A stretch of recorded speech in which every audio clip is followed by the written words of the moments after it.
Rabbi, set the stage for us today.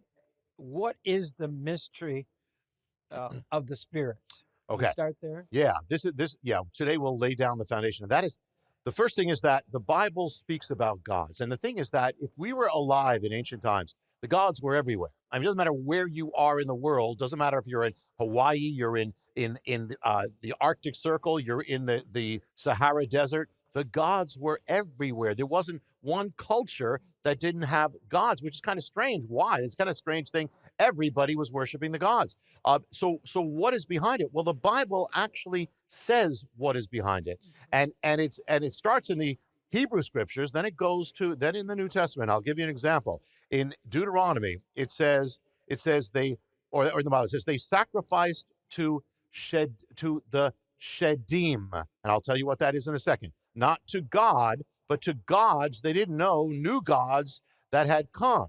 Now, another place in the Psalm, it says they served their idols, which became a snare. They served and sacrificed their sons and daughters to the Shedim. Okay, what are the Shedim?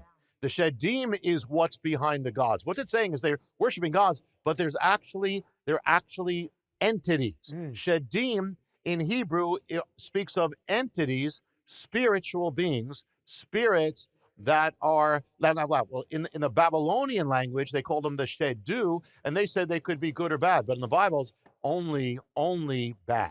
Only bad. So behind the gods are actually entities. That's the first thing. Then it gets, the Bible gets translated into Greek, Septuagint, and they have to come up with a word that's going to speak of these Shedim. So the word that is used in the Septuagint and then in the New Testament is the word daimonia. Daimonia is the word we get demon from, demonic. That is where we get it from. So Paul in says this, he says the Gentiles or the pagans are offering up they sacrifice to the daimonia. Now these are the Shedim, there's the same entities, but it's saying that behind the gods are these. That's where we get that word from.